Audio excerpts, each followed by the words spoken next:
Thanks very much. I've already managed to destroy the stage, but it can only get better from here. So it's a real pleasure to be here this morning. Thank you to BizClick for putting on such an impressive and important event. I really do think these events are important for us all to learn from each other, to understand what's working, what's not working, and identify those opportunities to partner and support each other. Everyone at this conference will be feeling the impacts of the climate crisis every day. And I don't need to tell you the importance of taking action and taking action fast. This is the decisive decade. I am, however, optimistic. And the IPCC have said we already have the tools and the technology we need to tackle the climate crisis. We just need to use them. And across the world today, data, AI, machine learning are really being used in the real world to take action. And I really want to highlight some of that work today. Sustainability has always been a core value of Google, ever since it was founded in 1998. But in 2020, our CEO stood up and announced our third decade of climate action with some really big and important targets and goals for us to achieve. Our work at Google is really structured around three focus areas. First of all, our own business, which we call Leading at Google. We have many offices, data centers. We run all sorts of operations. We have a very big value chain. And it's really important we take a leadership position in terms of sustainability and decarbonization. But at Google, we also feel we have the responsibility and an opportunity to help others. And our second focus area is really helping our partners, whether that's businesses, whether that's governments, cities, NGOs, whoever it may be, to help them decarbonize and drive their sustainability agenda. But finally, we want to help everyone. We want to help everyone make more sustainable choices. And I'm going to focus and talk you through those three areas today and how technology is a big driver in terms of that agenda. So starting with our first pillar, our work on our own operations. So back in 2007, Google became the first major business to become carbon neutral in our operations. We looked to measure our emissions, reduce wherever possible, and then use high-quality carbon offsets to neutralize what was left. Not a perfect solution, but the best solution available to us at the time. And the business really spent the next decade focused on decarbonization, with a very big focus on energy and renewable energy. And by 2017, we were on an annual basis matching 100% of our electricity use with renewable energy, something we've done every year since. And we're one of the largest corporate buyers of renewable energy in the world. But we knew more needed to be done. And now our focus is really on becoming net zero in our operation and across our value chain by 2030. And whilst I said before we use 100% renewable electricity, like most businesses, that means on an annual basis we make sure we've bought enough renewable electricity to match our usage. It doesn't mean that on a day-to-day basis we're sourcing renewable energy locally and at the time we're using it. And we don't think that's good enough. So we're also focused on sourcing 100% 24/7 carbon-free energy so that we're using it locally and sourcing it at the time we need it. And we're also aiming to do that by 2030. It's a moonshot goal. We're about 2/3 of the way there, and we're working on new technology and new solutions to allow us and to get to where we need to get to. A big part of our business is our data centers. It runs the applications that many of you might use on a day-to-day basis. And as I've mentioned, we focus very hard on sourcing renewable energy to power those data centers, but we equally focus on making them as efficient as possible. In fact, our data centers are about twice as efficient as a standard enterprise data center. And in fact, if you look, compared to 5 years ago, we produce about 5 times as much computing power for the same amount of electricity used. But how do we do this? Well, artificial intelligence, AI, is a key way we do it. And DeepMind, which is a AI and machine learning specialist organization within Google, a number of years ago started using what we call neural networks to take thousands of data points and figure out optimizations that humans simply can't do due to the amount of data and the variability within that. And using those data points and passing them through a AI efficiency model, we were able to improve the efficiency of our cooling system by 30%, having a major impact on the amount of energy we needed to use and therefore the emissions coming from our data centers. We also use a carbon intelligence program to look at, on a day-to-day basis, how much computing power we think we will need, and also how much renewable energy do we think will be on the grid. And using those data sets, we can then decide where we want to use that computing power, so we can shift it between different data centers, giving us complete flexibility to use that computing power where the grids are the cleanest in the world. It's a really unique system, but as I say, it really gives us that flexibility. So many of those tools, as I say, which you'll use on a day-to-day basis, many of which have over 1 billion users, are powered by data centers which are run on 100% renewable electricity, which are super efficient, and we're continuing, despite the fact that those tools are growing, as I say, to ensure they're carbon neutral, and by 2030, all of those operations and all of the value chain will be net zero. But as I said at the start of the presentation, not only do we focus on what we do as a business, but we focus on how we can help others. And I'm going to give you some examples about how we're using that and how that technology is enabling others.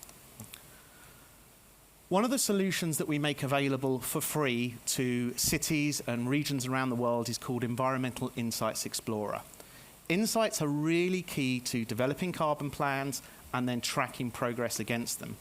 Cities account for around 70% of carbon emissions, but those cities often lack the data and the tools they need to create those really robust plans and track progress. Environmental Insights Explorers provides data on building emissions, on real-time transport emissions, and on opportunity to deploy things like solar. More recently, we've been piloting a solution for cities around tree canopies, and there are opportunities for cities to plant more trees in their cities. Cities are using this, as I say, to develop their carbon plans and to track progress. One example is Dublin City. Dublin City have set a target to increase cycling trips by 20%. They've used real-time transport data to see what's happening in their city today. That's helped them develop their plans for what infrastructure changes and policy changes they need to do to improve cycling. And they're using that real-time data to track progress to see if it's really having the impact that they want to have. So it's really using this technology and data to help them make informed decisions and make sure that they're driving progress. Another way we're using AI is for social good, and in this case in terms of flood forecasting, but we're also doing this in terms of wildfire detection and other impacts as well. This is made possible using artificial intelligence, physics-based modeling, taking data from historic flood events, river levels, terrain elevation data, many other data points. And we run thousands of simulations. And we've now rolled this out across most of India, most of Bangladesh. And we use this in partnership with government agencies to actually issue millions of alerts to users to tell them there's a flood coming, you need to take action. So when we think about climate mitigation, we also need to think about climate adaptation and climate risk. And this is a key area where we can use this type of technology in the real world, and as I say, really to protect everyone in some of these key issues. Google Earth Engine is one of our solutions that takes multi-petabytes worth of satellite data, geospatial data, combined with planetary level data analytics. And we've made this available for a number of years to scientists and researchers to help them really understand what's happening at a planetary scale in terms of changes to the planet, looking at what those trends are, and as I say, in real time, looking at what impacts are happening. And this data and these solutions are being built into real-world tools. I've listed a number on screen here. We've been working with the UN, provide them a tool to track what's happening with surface water. And this is being used to help progress against SDGs. We're working with various agencies around the world on a solution called Global Fishing Watch, which tracks commercial trawlers and helps them identify where people are overfishing and take action. And we have another solution called Global Forest Watch, which again is helping companies, but governments and cities track and monitor deforestation and take action. So again, it's taking technology, it's using AI and machine learning in a real world environment. And we're making these solutions available to enterprise companies and customers through Google Cloud as well. To give a number of examples, we're working with Lush, who are using our advanced imagery solution to remove packaging from their products. We've been working with Unilever, who are using some of the solutions I mentioned before in terms of their work to stop deforestation in their palm oil supply chain, but increasingly looking at other commodities as well. And we've been working with UPS, who have been using this technology to look at their transportation data, to look at their routing, and this has helped them reduce fuel consumption by 10 million gallons a year. So having a real impact. But whilst we develop a lot of these solutions at Google, we don't believe we've got all the answers, and we want to encourage and help others to develop technology-based solutions as well, many of which will ultimately become useful for Google in our efforts to decarbonize as well. Back in 2020, through Google.org, which is our philanthropic arm, we launched the Global Impact Challenge for climate. And for Europe, we put aside 10 million euros, which we gave out to a number of NGOs and social enterprises to develop tech-based solutions. One of those that we delivered was in partnership with a company called Normative, which was to develop a carbon calculator, again backed by AI and machine learning, specifically for small, medium enterprises. Many of these companies really have the same ambitions as large enterprises, but lack the resources and the technology. And so we've made this available. It's a free solution. It sits on the UN's SME Climate Hub. But again, it's how we're helping through Google to fund these solutions. And we didn't just provide funding. We actually had 12 Google Fellows who worked for 6 months for free to help develop this solution. More recently, we announced our second Impact Challenge, a $30 million fund, where we're looking for global scale solutions that drive and use technology to improve climate information and climate action. We're going to fund 6 lots of $5 million, along with access, to Google technology and Google expertise. This fund is currently live and will be running over the coming months. So if you know of organizations or you are organizations that are interested in accessing this funding, all the information is online. Please do check it out or reach out to me directly. So as I say, that's some of the ways that we're helping our partners. But we also want to help everyone make more sustainable choices. And we actually have a goal that we want to help 1 billion people make more sustainable choices this year. And we're doing that through Google's core products. So just to bring to life some of these solutions, one of the things we've seen increasingly through Google Search is people trying to identify how they can recycle better. We see a lot more searches for how can I recycle my clothing, how do I recycle plastic? And often that information about how to do that just isn't available.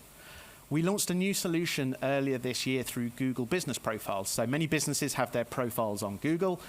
Businesses can now go on and add information about recycling services that they offer. So in the UK, for example, many supermarkets will offer solutions for recycling either front of store or in their car parks, but many other businesses as well. And that information is now being surfaced through Google Search. So if you go onto Google and say, hey, how can I recycle clothing near me? We will surface that information to help you identify where you can recycle. And we see a lot more opportunity in this space. Equally on Google Search, we want to help surface the most authoritative information around climate change, making sure people are really getting to the science and the facts. And in this case, we've partnered with the UN. And again, if you go onto Google and search on terms like climate change, we will surface that information directly from the UN. We've built specific pages, really giving people access to that information, making sure, as I say, they can really get to the truth and the science behind climate change. We also want to help people travel more sustainably.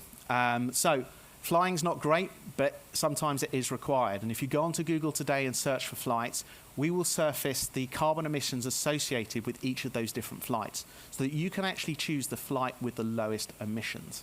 That's available today. Equally so, if you're looking for hotels, we will surface information as to which hotels are taking action around sustainability. Again, helping users make more informed decisions about the hotels that they choose to stay in. Again, we see a lot more opportunity in this space, and I'm only giving you some examples. There are many more out there. One of the areas I'm personally really excited, I can't even see the screen, so hopefully it's there. Yes, good. One of the areas I'm personally really excited about is Google Maps. For many years, we've used Google Maps to help people travel in a more sustainable way. We give you information about how you can walk. We give you information about public transportation and what's available to you. In recent years, we've been adding new information and new services such as around low emission zones, access to bike and scooter sharing and hiring. Equally so, we've created new versions for cyclists, so they've got a lighter version that's easier to use when cycling. One of the areas that we've been working on is around driving, and actually we announced and launched this yesterday, and we're now rolling this out to 40 companies across Europe. So for many years, Google Maps has helped you drive from point A to point B. We'll now help you drive from point A to B in the most eco-efficient way. So as I say, this is rolling out as of yesterday. We're using AI and machine learning to take real-world data around engine types, around terrain, around traffic, weather conditions, many other factors. And we'll, as I say, we'll show you the current route, which is the fastest route.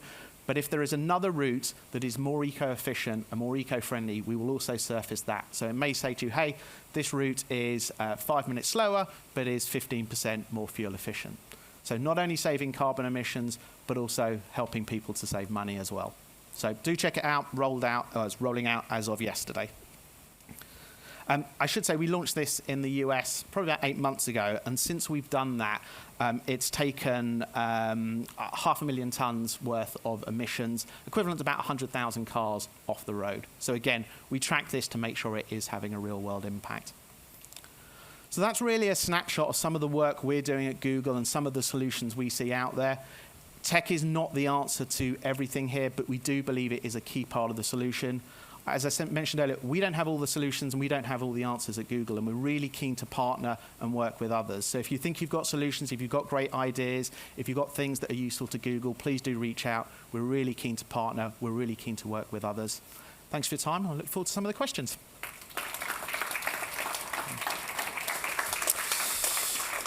Thank you very much, Adam. I've learnt very quickly that the ratio of people scribbling notes to questions is normally quite a good link about how many questions there are. So I'm going to throw to the room straight away rather than me answering any questions, because there was some frantic scribbling going on. So are there any questions in the room to kick us off with for Adam, please? Gentleman at the front here, if we can get the microphone down. Where is our microphone? It is at the back and it is coming. Just at the front here in the middle. There we go. Hi, Noah Miller from Advanced Infrastructure. Thanks very much. That was really interesting. On that last bit, you were just talking about the Google Maps driving. Do you have plans, and how will they work to integrate kind of electric vehicles into that and look at charging electric vehicles in the most sustainable way?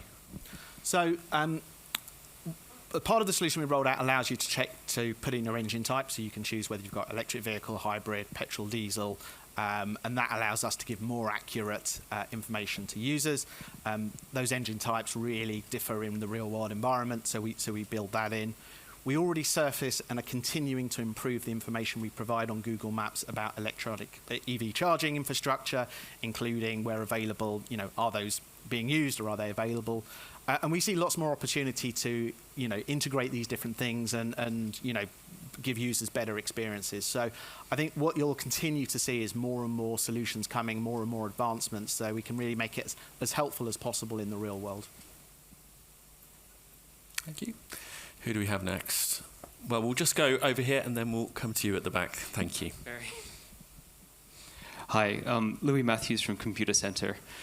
There are a lot of small cloud operators and private clouds out there, and I was wondering if the technology that you're using with your AI and machine learning for energy efficiency in those facilities is available for resale or being provided to, or at a cost to these smaller providers. Can you answer that one for me? Thank you. Yeah, I mean, the short answer is many of the solutions we develop in-house, we make available. Some solutions, as I say, we make freely available. I gave the example of Environmental Insights Explorer. Others we provide on a commercial basis. But yes, absolutely, we're providing that technology. Some of it is very bespoke to Google and therefore, isn't necessarily suitable for others. But much of what we develop and we want to is absolutely make it available.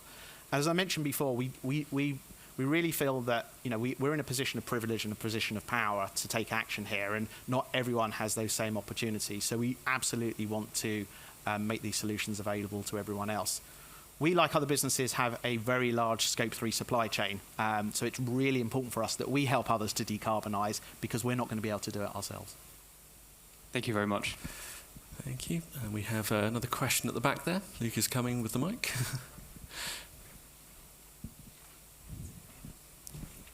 Thank you.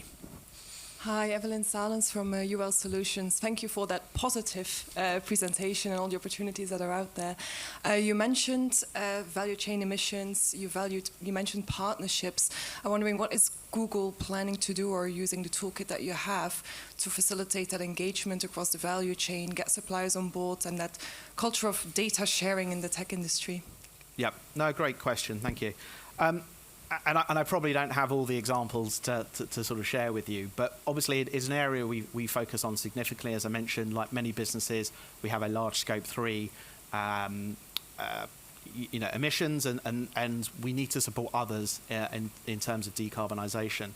And we have a large and varied value chain right across the world, and it's an area, as I say, we focus heavily on. We work with organisations like CDP and their supply chain program, but actually we're also investing in our supply chain. So we are investing in 5 gigawatts of renewable energy in manufacturing hubs around the world. So these are often parts of the world which are not decarbonising quickly enough, don't have access to renewable energy fast enough. So Google's investing to put 5 gigawatts onto the grid to help decarbonise the grid. It's not directly benefiting us, but benefits the grid. We're also doing a lot in terms of sharing our knowledge, our expertise, access to our tools and our solutions. So it really is a whole plethora of different solutions. I think the second part to your question is sort of working with others, whether that is our competitors in the sort of tech industry or any other sort of other organisations. And I've mentioned it a few times. We think partnership is absolutely key here. It doesn't matter who you are, doesn't matter how big you are. The issue is too big for any one organisation to solve. So we're part of many different industry groups, many different bodies, whether they are sort of very narrow and focused on specific topics or whether they're more general. And wherever we find those groups where we think we can add value and they add value to us, we want to participate in them, because, as I say, it's only working collectively we think we're going to drive the progress we need at the pace we need.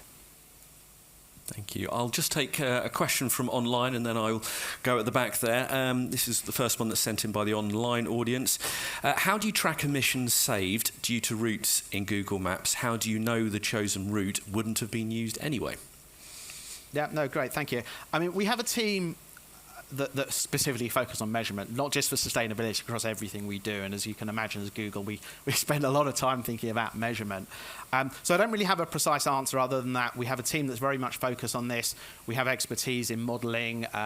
We are able to look in real-time data, particularly on transportation. So many people opt in with Google Maps when they're traveling around, so we get anonymized data. So we can see in real time what routes have been taken, what's been happened historically, what people are searching for, what options they take, what changes they make. So, we are able to, with a high level of sort of accuracy, really model that through and understand what would have happened and what is actually happening when we launch these solutions. What's really interesting to see as well, we actually launched the solution because of the way we sort of roll these things out. We launched in Germany a few weeks ago just to make sure everything was working as we planned. And RTL, the largest TV station out there, decided in real time on air to test the solution and sent 2 vehicles out. No pressure. The eco-friendly route showed a 50% saving, much bigger than we would normally predict in terms of the efficiency and therefore emissions. So we know it does work. But it's something that we continue to monitor and continue to look to see how we can improve it as we can add in additional data sets as our models improve. Lovely. We had a question at the back of the room. Thank you. Hi, Adam. It's Josh Huggins from GS2, ESG and Sustainability Exec Search. I really like the Environmental Insights Explorer. The question that I have linked to the world I'm in is, do you have plans to partner with organisations with your Google for Jobs to show job seekers the environmental credentials of organisations that they wish to join in the job listing, and perhaps quick, easy data that people can make informed decisions as to which company they'd like to work for? It's a great question, and those that follow me on social know I spend a lot of time sort of promoting sort of the green agenda and the jobs agenda. It's certainly an area that as Google we're focused on. We're focused on how we get people into technology, how we provide training, how we provide insights and what have you. So I don't have necessarily a great answer to say, look, this is what we're doing, other than say it's an area we continue to focus on and look at opportunities. So if people got thoughts or ideas about how we can support that agenda, really keen to hear. Okay. Any further questions from the room? Okay, we have one at the in the middle there in the white. And was there a question at the back as well there I saw? Yep, we'll come to you next. Hi, Adam. Hi, Ian McDougall here from Red Engineering. Very much like the idea of what you're doing with the AI, especially on the forestry and the fisheries. And it led me to thinking we'll rely on a lot of offsets in the world. We don't like them, or a lot of people don't like them. I'm just wondering where you see AI taking the monitoring offsets and seeing, do we actually have a better way of making tangible measurements of them? Yeah, no, great question, Ian. And I think, look, our focus is on decarbonisation. We believe that offsets, be it nature-based or technology-based, are going to be part of the solution as well. But they have to be absolutely credible. We're working very closely, and we've actually provided funding to organisations like Gold Standard and VCMI and others that are working on these standards to make sure they're as robust as possible. Part of those conversations are about how technology can be used as part of that verification process, and there are various examples of how companies are already using that technology today. So, yeah, ultimately we believe that, as I say, these standards need to be as robust as possible, and whether that is just in the standard or the technology that sits behind them, we think that can be a key part of the solution. Thank you. Thank you. We've got time for, we can maybe squeeze 2 questions in if we're fairly rapid. There was just at the back, hand up at the back there. Thank you. Thank you very much for this talk today. I come from a sustainability background in waste to energy, and currently working in supply chain. And so my question revolves around these 2 questions. So I understand there is so much that Google is doing in terms of energy efficiency for its data centers and renewable energy installations and generation across its locations. But my question was more about the end of life for data center materials and things like returns, customer returns, like laptops, and like how does Google process these things, and I'll begin to see what programs it has in terms of managing such waste items. Yeah, no, thanks for the question. So I'd almost break it down into 2 parts. So there's our own operation. So our data centers obviously use lots of servers, but we also produce products, Pixel phones, Fitbit watches, those sorts of things as well.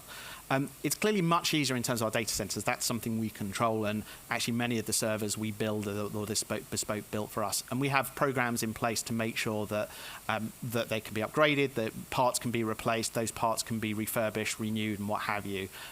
All sorts of stats online in terms of the numbers involved there, but we're really focused on that, and we think we've got a really good, robust program in terms of that. And let's be clear, that's a commercial benefit as well if we can keep reusing things, repairing things, and extending the life of them. We're also really focused on, as I say, our users and the devices that we make, that we provide. And I should say as well that as well as providing devices, we provide platforms. So Android is a Google platform. So many of the smartphones out there run on Android. So we equally work closely with the Samsungs of the world and others to develop software-based solutions for battery life extension and what have you. So, a lot of the things we're doing are, the things that the industry's doing from resale, as I say, extending the life of software. So, the latest Pixel phone has 5 years worth of updates. So we're focused on both how do we extend the life of the hardware, how do we extend the life of the software, how do we make sure that there are those services in place when things do come to the end of life that they can be recycled. Okay, and I saw one last hand up. Yeah, and if we could make this as punchy as possible, I would appreciate it. Hi, morning. Georgia from Climate Partner. Thanks very much for the talk. Actually related to the data centres point, appreciate everything you're trying to do on renewable energy and know that that's tricky, but data centres also use a huge amount of refrigeration. Is there anything that you can share about what you're planning to do on that side as well? That'd be really interesting. Probably not in a lot of detail, other than say, obviously, we're very much focused on how we move down in terms of using refrigeration with the lowest emissions and ideally zero-emission refrigeration. We're also looking at all sorts of other technology. But I think a lot of what we do is we think about how we build that infrastructure, where we're building that infrastructure. So where are those locations where we can take advantage of the surroundings around us so that we can use nature rather than have to use other solutions. So it's a key area we're focused on. It's a part of our emissions. It's a factor of, for example, EU taxonomy that's coming through as well. So something we really do focus on, yes. Lovely. Well, thank you so much for all your questions, everybody in the room and online as well. And a huge thank you to Adam, because this is a subject that doesn't just touch the business community, but it's everyone who's got a smartphone, everyone who's got a computer. It touches every single person. So a warm round of applause for Adam, please. Thank you.